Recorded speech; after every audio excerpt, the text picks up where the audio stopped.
with reference to radioisotope thermoelectric generators, consider the following statement. अब आपको याद होगा कि जब हम साइंस एंड टेक्नोलॉजी का फर्स्ट मॉड्यूल डिस्कस कर रहे थे, न्यूक्लियर टेक्नोलॉजी में मैंने आपको बताया था कि enough number of questions, many number of questions has been asked from this topic in the UPSC. तो अब क्या होता है कि जैसे जैसे एक तो सिलेबस की विड्थ होती है और एक सिलेबस की डेप्थ होती है, ठीक है। तो अगर विड्थ कवर कर रहे हैं तो जो न्यू टॉपिक्स हैं उसमें अगर आपने सिर्फ टॉपिक का इंट्रोडक्शन पढ़ा है, टॉपिक के बारे में बेसिक इंफॉर्मेशन पढ़ी है, you will be able to answer the question. लेकिन क्या होता है, यही क्वेश्चन अगर यहां से नहीं होता और न्यूक्लियर रिएक्टर से होता तो वहां पर क्या हो जाता है, फिर डेप्थ भी रिक्वायर्ड होती है। लेकिन ये क्वेश्चन आप देखेंगे without going into depth much deep, you can answer the question very easily.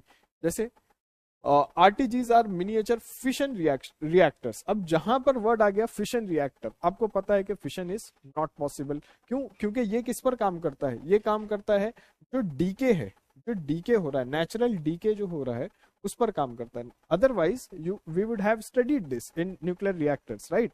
तो न्यूक्लियर रिएक्टर में हमने आरटीजीज को नहीं पढ़ा। उसके बाद टुवर्ड्स द एंड हमने बस इसके बारे में एक पैराग्राफ लिखा कि ये जो नेचुरल डीके होता है, नेचुरल डीके की वजह से क्या होता है, ये उस हीट को यूज करता है, ठीक है। तो ये जो radio isotope thermo electric generator है, ये हीट का यूज करता है जो रेडियो एक्टिव एलिमेंट के नेचुरल डीके से होता है। तो ये ऑप्शन रॉन्ग हो जाएगा यहाँ से। RTGs are use for powering the on board system of spacecraft, right. ये क्या है कि जो सैटेलाइट है, जो स्पेस क्राफ्ट है, और वो सन से एनर्जी नहीं ले सकते, ठीक है, they are very far from the sun. तो फिर इनको कहाँ से एनर्जी मिलेगी? तो इनको energy radio isotope thermo electric generator यानी कि आरटीजी से मिलेगी, ठीक है। इसमें क्या होगा, इसमें एक रेडियो एक्टिव एलिमेंट होगा जो नेचुरल प्रोसेस से डीके हो रहा है, और नेचुरल प्रोसेस से डीके होते समय क्या हो रहा है, उसको वहां से एनर्जी मिल रही है, ठीक है। तो यहाँ से ये पावर यूज करता है।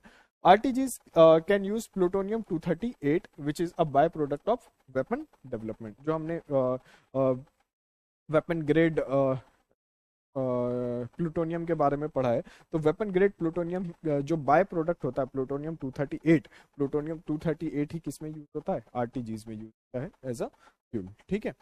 तो यहाँ पर ये अगर आपको ये याद आ जाता है कि ये फिशन रिएक्टर नहीं है, फिशन यहाँ पर फिशन नहीं होता है। अगर फिशन नहीं होता है तो ये ऑप्शन गलत है, ये ऑप्शन गलत है और ये ऑप्शन गलत है। तो एलिमिनेशन टेक्निक से भी आप इसको आंसर कर सकते हैं अगर आपको ये दोनों स्टेटमेंट नहीं पता है, क्योंकि फिशन रिएक्टर, फ्यूजन रिएक्टर्स, ये सारे हमने डिटेल में कवर किए। थर्मो इलेक्ट्रिक डिवाइसेस, राइट, तो ये थर्मो इलेक्ट्रिक न्यूक्लियर डिवाइसेस, ये सारे हमने डिटेल में कवर किए। तो यहाँ पर आपको सिर्फ अगर इतना भी पता था कि RTGs are not miniature fission reactors, यहाँ पे फिशन रिएक्टर का कोई लेना देना नहीं है, you could have answer this question.